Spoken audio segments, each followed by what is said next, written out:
Flow हमारे पास में क्या है, तो इसके बारे में बात करें तो सबसे पहले एसिंक्रोनस प्रोग्रामिंग का ही पार्ट है। ठीक है, जैसे जैसे कॉरोटीन्स थे या जैसे थ्रेड थे, बिल्कुल उसी तरह से बात है।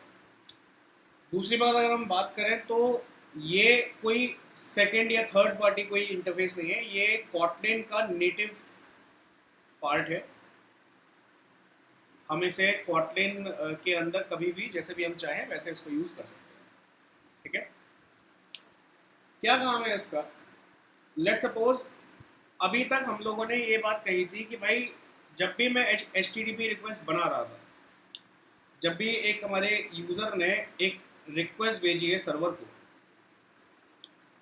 तो ये क्या करता था, सर्वर क्या करता था, सारा के सारा डेटा इकट्ठा भेज देता था। मतलब आप कह सकते हैं कि जब तक ये पूरा प्रोसेस कर रहा है सर्वर, ठीक है, जब तक ये सारी चीज़ों को एक्सेस कर रहा है, पूरा डेटा कलेक्ट करके फिर ये भेज रहा है, मतलब कहने का मतलब ये है जब तक ये रिस्पॉन्ड कर रहा है, ठीक है, तब तक मेरे सिस्टम को, आप कह सकते हैं मेरे थ्रेड को वहाँ पे वेट करना पड़ रहा है कुछ टाइम तक। ठीक है ना, उस वेट टाइम को घटाने के लिए हम लोगों ने क्या किया, हम लोगों ने वहाँ पे दूसरी चीज़ें जैसे कुछ स्केलेटन एलिमेशन वगैरह हमने वहाँ पे लगा दी थे। बट इसका हमने एक बेसिक तोड़ निकाला। तोड़ कब निकाला? जब हमें बात करनी थी, मतलब दिक्कत हमें कब आने लग गई, ये तो क्या हुआ कि इसने इकट्ठा डेटा भेज दिया, पर जब हमें स्ट्रीमिंग करनी है उस केस में दिक्कत है। स्ट्रीमिंग के साथ में दिक्कत ये है कि हम एक बार में कितना ही सर्वर से डेटा, मतलब कहने का मतलब ये है कि मान के चलिए हमारे पास में चैट्स हो रही है हमारे पास में, जैसे व्हाट्सएप चैट होती है, तो व्हाट्सएप चैट में जब भी मेरे पास कोई नया मैसेज आ रहा है, उस केस में मेरे पास में क्या हो रहा है कि मेरे पास नोटिफिकेशन आ रही है, मेरे पास कुछ और हो रहा है। ठीक है, या मान के चलिए कि हम लोग कुछ वीडियो, यहाँ पे वीडियो की स्ट्रीमिंग कर रहे हैं, तो अगर हम वीडियो की स्ट्रीमिंग कर रहे हैं और मान के चलते 2 घंटे की अगर मेरे पास वीडियो है, तो मैं कितनी बार रिक्वेस्ट जनरेट करूंगा, मैं कितनी बार सर्वर से डेटा कलेक्ट करूंगा, क्या करूंगा क्या नहीं। तो ये चीज़ बेसिकली इस पार्ट को, यानी स्ट्रीमिंग वाले पार्ट को सॉल्व करने के लिए हमारे पास फ्लो आया हुआ है। ठीक है, फ्लो क्या काम करता है? फ्लो इकट्ठा ना बेच के, जैसे मान के चलिए कि हमारे पास में 150 पैकेट्स हैं, अब ये 150 पैकेट्स को भेजना, सबको कलेक्ट करना बड़ा मुश्किल रहेगा। सो फॉर दैट थिंग इसने क्या किया, इसने 10-10 के छोटे छोटे पैकेट बनाए। ठीक है, और 15 बारी में आपको एक एक करके, जब जब आपको इसकी जरूरत पड़ी है तब तब इसने आपको एक एक करके भेज दिए। ये एग्जैक्टली फ्लो का काम है। ये बात समझ में आ गई आपको? तो इससे क्या होता है, सबसे पहली बात तो स्मूथ प्रोसेस चलता रहता है, कंटिन्यूस प्रोसेस चलता रहेगा। इस पार्ट को हम स्ट्रीमिंग बोलेंगे।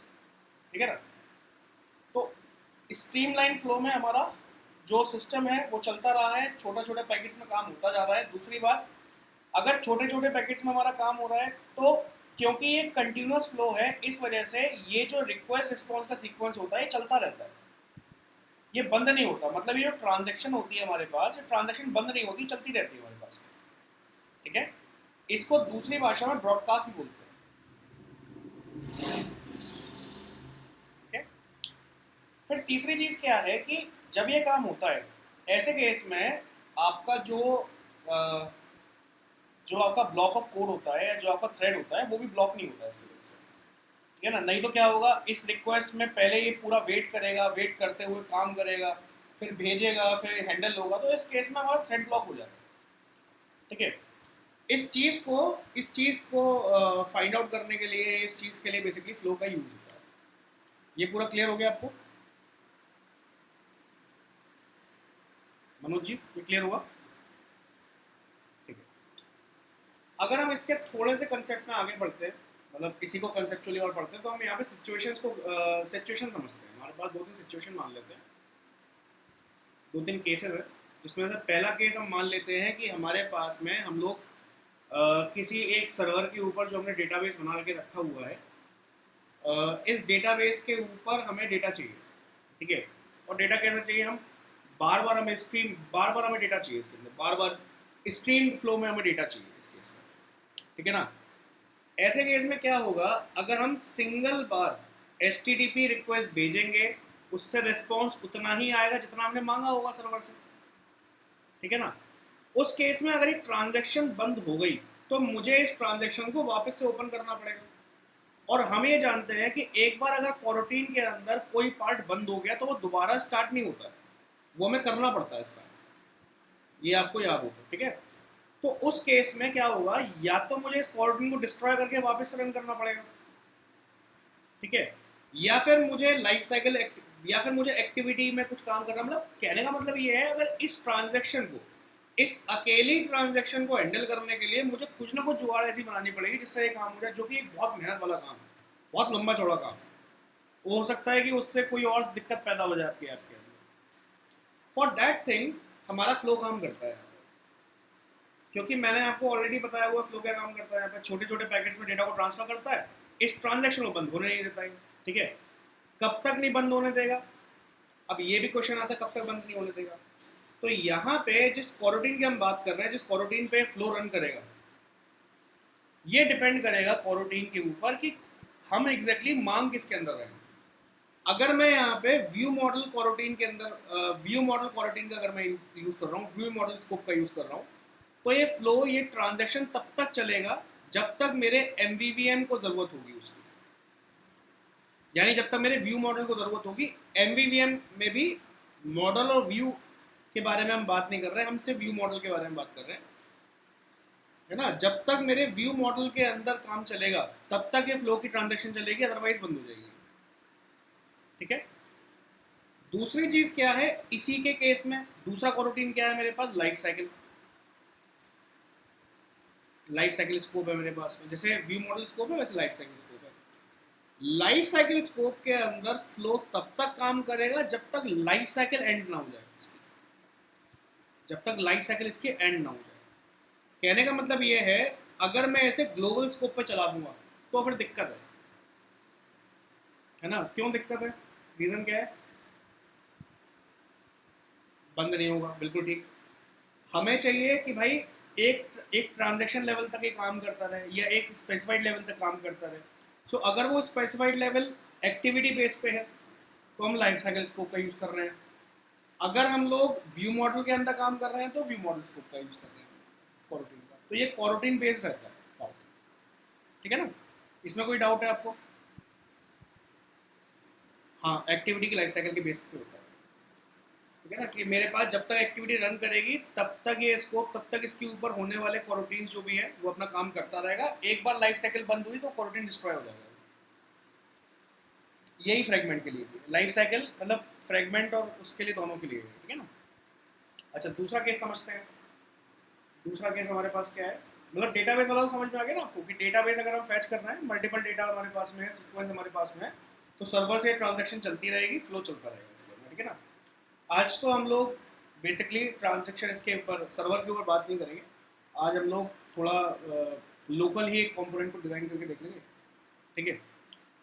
दूसरी चीज़ ये है, दूसरा सिनेरियो के बाद में बात करें अगर हम लोग, तो दूसरा सिनेरियो हमारे पास में है कि हम लोग बारी बारी से डेटा को कलेक्ट कर रहे हैं, यानी कलेक्ट वैल्यूज रीएक्टिवली। अब यहाँ पे एक्टिवली और रीएक्टिवली में अंतर क्या है, मैं यहाँ पे दो टर्म्स का यूज कर रहा हूँ, एक है रिएक्टिव, सॉरी एक है एक्टिव, एक है रिएक्टिव। एक्टिव का मतलब ये कंटिन्यूस फॉर्म में चलता ही जा रहा है, मतलब कंटिन्यूस फॉर्म में डेटा इकट्ठा ही अपने पास में रख लेगा। तो आपको याद होगा जब हम लोगों ने व्यू मॉडल के अंदर म्यूटेबल लाइव डेटा और लाइव डेटा के साथ में काम किया था, तो म्यूटेबल लाइव डेटा ने पहले सब कुछ लोड किया था, उसके बाद लाइव डेटा को भेजा था, है ना, सब उसने लिया है। तो लाइव डेटा हर बार एक्टिव फॉर्म पे काम करता है, यानी इकट्ठा डेटा अपने पास लेके आता है, तब जाके आपको चीजें बनाता है। इसके साथ में दिक्कत क्या है कि ये वेट कराता है यूजर को, ये हमारी एक्टिविटी को वेट कराता है, और तभी काम कर सकता है, ये तभी काम करता है जब तक म्यूटेबल लाइव डेटा सारा डेटा फैच ना कर ले। अगर डेटा फैच नहीं हुआ तो ये लाइव डेटा इनफाइनाइट फॉर्म में चला जाता है और इस केस में क्रैश हो जाता है। जबकि रिएक्टिव का मतलब ये है कि ये सारा डेटा का वेट नहीं करेगा, ये डेटा का वेट करेगा, कुछ धीरे धीरे कंपोनेंट्स का वेट करेगा। अगर आपके पास जैसे 15 कंपोनेंट्स आपके पास में है, 15 में से अगर एक कंपोनेंट भी आपके पास आ गया तो ये उसके साथ काम करना चालू कर देगा। That is reactively form. ठीक है, क्लियर है बात है? तो हम, हाँ, ये फ्लो से हो जाएगा, ये पार्ट फ्लो से होता है, ये चीज़ लाइव डेटा से होती है। तो लाइव फ्लो जो है वो लाइव डेटा जैसा ही है, मतलब अगेन फ्लो भी ऑब्जर्व ही कर रहा है यहाँ पे। अगर आप नोटिस करेंगे तो ये देखिए, जैसे लाइव डेटा वर्क कर रहा है वैसे फ्लो भी वर्क कर रहा है एक तरह से। लाइव डेटा भी ऑब्जर्व ही कर रहा है ना, जब तक इसके पास डेटा नहीं आ रहा। तो जिस तरह से लाइव डेटा वर्क कर रहा है, फ्लो भी वैसे ही वर्क कर रहा है, पर बात यह है कि ये स्टेबल नहीं है लाइव डेटा, जबकि ये स्टेबल है। क्योंकि हम लोग यहाँ पे अगर सिंगल वैल्यू भी है, सिंगल वैल्यू सब काम चालू कर दो, बाकी जैसे जैसे काम आता जाए वैसे वैसे हैंडल कराते रहना इसको। हाँ, डेटा आपके पास में अच्छा खासा है, या आपके पास डेटा स्ट्रीमलाइन फ्लो में है। देखिए, जहाँ पे बात हमारे पास स्ट्रीम में है, अब चाहे चाहे वीडियो हो चाहे गाने हो, ठीक है, जैसे आपने सुना होगा P2P, आपने सुना होगा P2P, P2P नेटवर्किंग की स्टाइल है ना, ये पीयर टू पीयर। तो ये किस ऐप में यूज़ हुआ था सबसे पहले, या किस ऐप में इसको बहुत चैलेंजिंग तरीके से यूज़ किया गया था? स्पॉटिफाई नाम सुना होगा आपने। स्पॉटिफाई में इसको बहुत चैलेंजिंग तरीके से यूज़ किया था। रीज़न ये था कि स्पॉटिफाई की, मतलब जिस टाइम पे स्ट्रीमिंग का फ्लो चल रहा था ना, उस टाइम पे क्या था कि स्पॉटिफाई काम पे लगा हुआ था। अब स्पॉटिफाई ये चाहता था कि जैसे ही गाना क्लिक हुआ तुरंत गाना हमारे पास चालू हो जाए किसी भी तरीके से, ठीक है, डाउनलोड। हाँ, हाँ, बफर ना हो, बफरिंग खत्म करना चाह रहा था। तो इस बफरिंग को खत्म करने के लिए P2P मॉडल का यूज़ किया था, मतलब विद इन 0.5 लेटेंसी के साथ में ये काम करना चालू कर गया था। तो चाहे स्ट्रीमिंग गाने के साथ में हो, किसी के भी साथ में हो आपके पास में, अगर वो स्ट्रीमिंग लॉन्ग टाइम स्ट्रीमिंग है, या कोई आपका डेटा लॉन्ग टाइम फॉर्मेट में बहुत बड़ा डेटा है जो आपके पास ट्रांसफर होना ही होना है, और धीरे धीरे करके ट्रांसफर होना है, इकट्ठा ट्रांसफर होने में दिक्कत आएगी, या बहुत ज़्यादा वेट लगे, जहाँ पे बहुत ज़्यादा टाइम लग रहा है। मतलब कहने का मतलब क्या है, या तो स्ट्रीम है, या हमारे पास डेटा बहुत लार्ज वॉल्यूम में है, या किसी भी प्रोसेस में ज़्यादा टाइम लग रहा है। इन तीनों ही सिनेरियोज में हम फ्लो यूज़ करते हैं।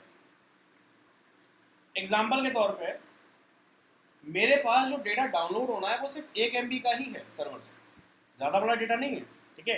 तो मैं करने को उसे लाइव डेटा से कर सकता हूँ, कोई दिक्कत नहीं है।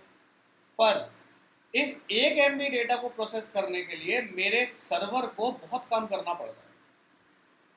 मेरे मतलब मान लीजिए कोई बहुत ज़्यादा प्रोसेस है, कोई बहुत बड़ी कैलकुलेशन है, उस कैलकुलेशन के बाद में 1 MB डेटा काम कर रहा है। तो मैंने कहा 1 MB पूरा डेटा काम मत करो, एक काम करो KB में प्रोवाइड करा दो मुझे, एक KB के, या फिर आप एक काम करो 100 KB का आप मुझे डेटा प्रोवाइड कराते रहो, और जब ये 1 MB हो जाए तो ठीक है, ट्रांजेक्शन ओवर हो जाएगा उस केस में, ठीक है ना। इसमें कोई दिक्कत है नहीं? ठीक है। अच्छा, दूसरी चीज़, अगला क्या चीज़ हमारे पास में, तीसरा सिनेरियो हमारे पास क्या आता है? अभी तो ये हमने नेटवर्किंग के बारे में बात करी है कि बस API कॉल हो रही है, बट क्या कुछ और भी होते हैं? तो ये है कि लाइव डेटा जो होता है ये स्ट्रीम्स को हैंडल नहीं कर सकता, कैन नॉट हैंडल स्ट्रीम्स। इसका रीज़न क्या है? क्योंकि अगर आपने एक बार थोड़ा अगर आप गौर करेंगे, तो हमने अपना लाइव डेटा या व्यू मॉडल से API गैदर करने के लिए हमने यहाँ पे इंटरफेस बनाया था। जो इंटरफेस जो इंटरफेस किसी तरह का वैल्यू गैदर कर रहा था। इसी इंटरफेस के बाद में हमने रेट्रोफिट इंस्टेंस बनाया था जो कॉल कर रहा था API को और डेटा गैदर कर रहा था। फिर हमने इस रेट्रोफिट इंस्टेंस के थ्रू व्यू मॉडल को हमने कॉल किया था। अगर हम इसका एक फ्लो देखें, बेसिक डेटा फ्लो देखें, तो आप यहाँ पे पाएंगे कि व्यू इस रेट्रोफिट इंस्टेंस ने पूरा की पूरा डेटा पहले लोड किया था, उसके बाद इसने व्यू मॉडल को प्रोवाइड कराया था, ठीक है। तो कहने का मतलब ये है कि यहाँ पे स्ट्रीम नहीं कर रहा है, यहाँ पे पूरा डेटा इकट्ठा लेके आ रहा है और फिर काम कर रहा है, ठीक है। जबकि अगर हमें स्ट्रीम्स के साथ में काम करना है तो ये मैंडेट हो जाता है कि हम फ्लो के साथ में काम करें। अगर मैं थोड़ा सा बात करूं, मतलब मैं अगर प्रीवियस में जाकर थोड़ा सा बात करूँ, देखिए मेरे पास एक फॉर्म है एक्टिव फॉर्म, एक फॉर्म है रिएक्टिव फॉर्म। ठीक है, मैं फ्लो को एक्टिव और रिएक्टिव दोनों के लिए यूज कर सकता हूँ। ठीक है, पर जो लाइव डेटा जो एक्टिव फॉर्म पे काम कर रहा है, ये एक्टिव फॉर्म पे ही काम कर सकता है, रिएक्टिव फॉर्म पे काम नहीं कर सकता। ठीक है, लाइव डेटा कुछ, हाँ कुछ जगहों पे ही लाइव डेटा यूज हो सकता है। हमारे पास डेटा है, हमें डेटा फेच करना है, पूरा डेटा हमारे पास फेच हो गया, मतलब बेसिक छोटे छोटे रूटीन्स के लिए हमने काम करना है, लाइव डेटा पे आ जाओ, कोई दिक्कत नहीं है। ठीक है, ये वाला पूरा पार्ट क्लियर हो गया आपको। ठीक है, तो फ्लो का मतलब जैसे क्या हो गया, कोई अपडेट आना है, बेसिक अपडेट्स वगैरह आपके पास आते रहे। ठीक है, मान के चलते हैं कि हमारे पास वीडियो चल रही है, वीडियो के अंदर अपडेट हो रहा है, या यूज़र हमारे पास कुछ टाइप कर रहा है। जैसे आपने देखा होगा कि यूज़र टाइप करता जा रहा है और टाइपिंग के बिहाफ पे जो सर्च है वो अपने हिसाब से डेटा को चेंज कर रहा है ना, तो वो चीज़ भी फ्लो के अंदर आपके पास आ गई। ठीक है, या किसी तरह का सेंसर डेटा हो गया आपके पास में। सेंसर डेटा का मतलब क्या है कि जैसे आपने जियो लोकेशन, आपने कंपास सेंसर आपने देखा होगा। ठीक है, तो आपने गूगल मैप्स को भी ऑब्जर्व किया कि गूगल मैप्स में आखिर कैसे काम हो रहा है, क्या आखिर हो रहा है ऐसा गूगल मैप्स में कि आपका डेटा बहुत बहुत बहुत फ्रिक्वेंटली काम कर रहा है। तो आपका जो कंपास है, कंपास के रेगुलेशंस के हिसाब से, कंपास की मॉनिटरिंग के हिसाब से आपका गूगल गूगल काम करता है। सोचिए अगर आपका कंपास ही नहीं है, आपके पास लोकेशन ही नहीं है, तो कैसे काम करेगा। ठीक है, उसी तरीके से मान लेते हैं कोई और सेंसर मान लेते हैं, जैसे हमारे पास लेट सपोज हीट सेंसर है। ठीक है, अब जब तक मेरे पास कोई भी हीट 40 डिग्री सेल्सियस तक अवेलेबल है, 40 डिग्री सेल्सियस तक अवेलेबल है, तब तक तो कोई दिक्कत नहीं है। पर जैसे जैसे ये बढ़ना चालू हुआ, मतलब क्या मतलब है कि कंटिन्यूस मॉनिटरिंग कर रहा है इस चीज़ की। ठीक है, जैसे जैसे ये बढ़ना चालू हुआ, 40 से 41 हुआ, 42 हुआ, 43 हुआ, सो ही इसने हमें नोटिफिकेशन देना चालू कर दिया कि भाई आप अपना स्किन केयर करो, या आप ये काम करो, वो काम करो। आपने देखा होगा कई सारी ऐप्स ऐसी अवेलेबल है कि भाई हीट स्ट्रोक बहुत ज़्यादा है, आप ये वाला काम करो, ये वाला काम करो। ठीक है, या आपने देखा होगा आपके फिटबिट आते हैं, फिटबिट देखे आपने, जो हाथ में बंधे रहते हैं बैंड्स, कि आप मॉनिटरिंग कर रहे हैं, तो वो कैसे चल रहा है, फ्लो के हिसाब से चल रहा है हमारा। ठीक है ना, तो ये सेंसर डेटा हमारे पास पूरा है इसके अंदर। इसमें कोई डाउट है आपको, ये बताइए। चैट भी इसी में, चैट भी इसी में आएगा। ठीक है, कहने का मतलब ये, जहाँ पे भी स्ट्रीम्स हैं, जहाँ पे भी देखिए, जहाँ पे भी हमारे पास काउंटलेस ट्रांजैक्शंस आएंगी, जहाँ भी हमारे पास काउंटलेस ट्रांजैक्शंस आएंगी, वहाँ पे फ्लो का यूज़ करना है, वहाँ पे हमें लाइव डेटा पे नहीं जाना। सिंपल सीधी बात है इसकी। ठीक है ना,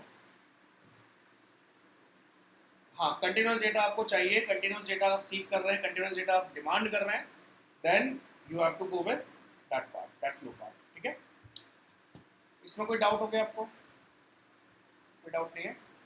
ठीक है, कुछ इसके फीचर्स पढ़ लेते हैं, बेसिक फीचर्स। जैसे ये तो हमने इसका पढ़ ही लिया, बेसिक इसके फीचर्स क्या है। अगर हम लाइव डेटा कंपेयर में इसके फीचर्स के बारे में स्टडी करें, तो पहला फीचर बहुत बहुत सिंपल सा फीचर है, एसिंक्रोनस प्रोग्रामिंग करता है, यानी कि मेन थ्रेड पे काम नहीं कर रहा।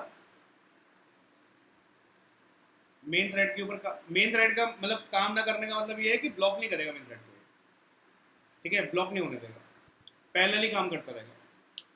दूसरी बात क्या है, एक बारी में मल्टीपल वैल्यूज प्रोवाइड कर सकता है आपको, M1 M2 M3 multiple values आपको प्रोवाइड करा सकता है एक बार में। ठीक है, अगर आप लेट सपोज बात कर रहे हैं, कभी कोई काम कर रहे हैं मैप्स के साथ में, ठीक है, आप काम कर रहे हैं फिल्टर्स के साथ में, ठीक है, या आप कर रहे हैं किसी दूसरे अच्छा ये मैप गूगल मैप वाला मैप नहीं है, मैप हमारे पास में वो है, क्या बोलते हैं, की वैल्यू पेयर अपने, हाँ डिक्शनरी वगैरह जो है ना, डिक्शनरी वाला जो पार्ट है वो है। ठीक है ना, तो इन चीज़ों के साथ में बड़ा बढ़िया काम करता है, नो डाउट।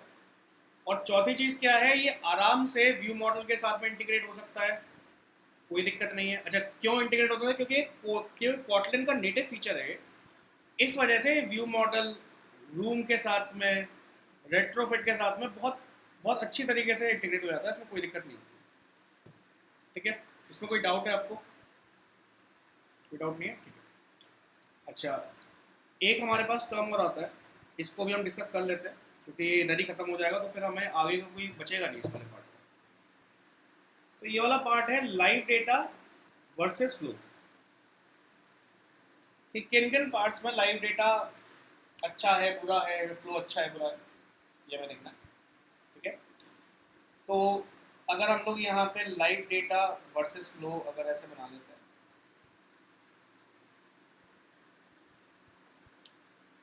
तो सबसे पहली बात क्या है, ये सिर्फ एंड्रॉयड में पाया जाता है लाइव डेटा, यानी कि आप लाइव डेटा को यूज कर सकते हो सिर्फ और सिर्फ एंड्रॉयड की, एंड्रॉयड स्पेसिफिक है यहाँ पर। ठीक है, जबकि फ्लो हमारा कॉटलिन बेस्ड है। तो कॉटलिन बेस्ड का मतलब ये है, अगर आप मल्टी प्लेटफॉर्म्स में, अगर आप क्रॉस प्लेटफॉर्म में कॉटलिन का यूज कर रहे हैं तो फ्लो आपके साथ में आएगा, जबकि लाइव डेटा नहीं आएगा। हाँ, लाइव डेटा के लिए फिर हमें, हाँ लाइव डेटा की लाइब्रेरी गूगल ने लिखी हुई है इसके लिए। ठीक है, दूसरी बात क्या होती है, ये लाइफ, अच्छी बात क्या है, ये लाइफ साइकिल अवेयर होता है।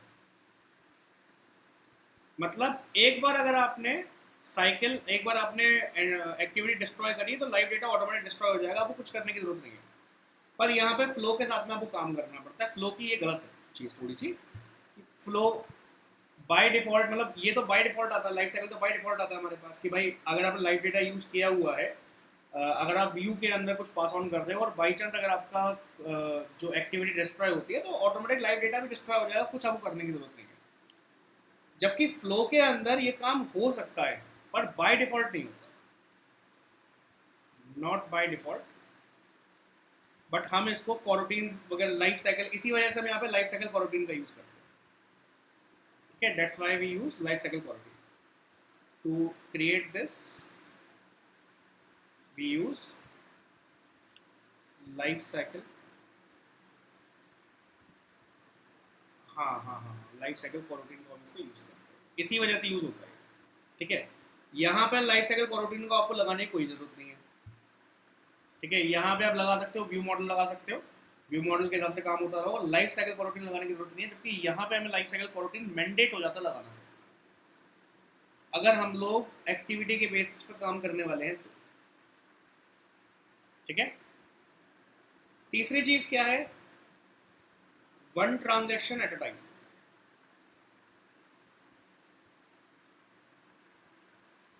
यानी कि जो भी आप रिक्वेस्ट करते हैं, जो भी आप पुश करते हैं, ये एक बार ही होगा, दूसरी बार में आपको वापस रन कराना पड़ेगा सर। जबकि यहाँ पे ये कंटिन्यूअस फॉर्म में रहता है, कंटिन्यूअस ट्रांजैक्शंस में रहता है, ये आपने पिछली बार अभी डिस्कस किया है।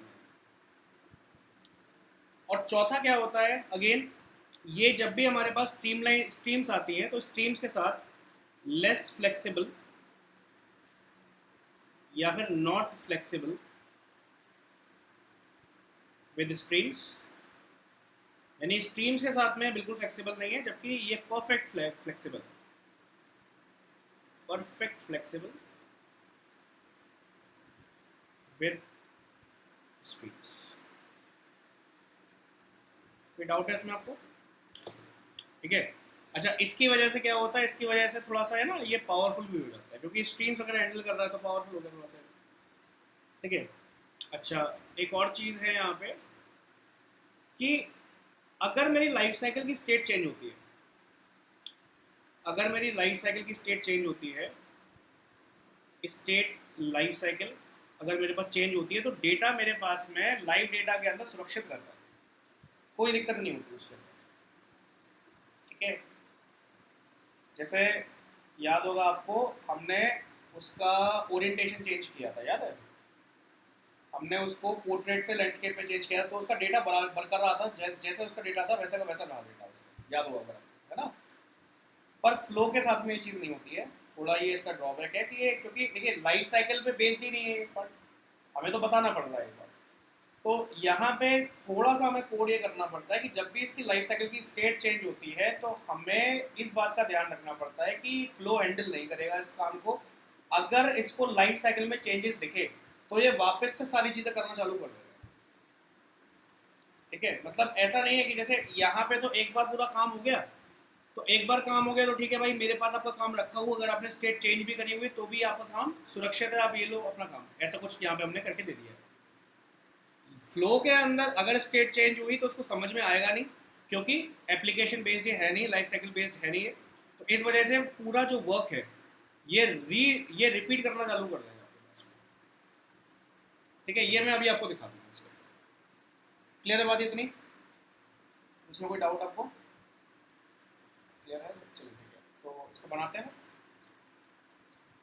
इसके लिए हम लोग एक काम करते हैं, एक नई एक्टिविटी क्रिएट कर लेते हैं। एक तो हमें देखिए एक्टिविटी की जरूरत पड़ेगी यहाँ पे, क्योंकि लाइफ साइकिल कॉरोटीन का यूज़ करेंगे तो एक्टिविटी की जरूरत तो पड़ेगी पड़ेगी। लाइफ साइकिल कॉरोटीन बिना एक्टिविटी के काम नहीं कर सकता, ये बात ध्यान रखिएगा।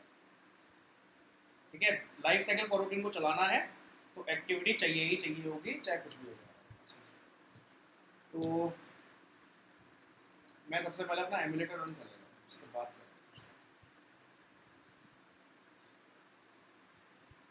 अच्छा अच्छा अच्छा अच्छा, ठीक है ठीक है ठीक है, कल करते हैं, कल करते हैं, कल करते हैं।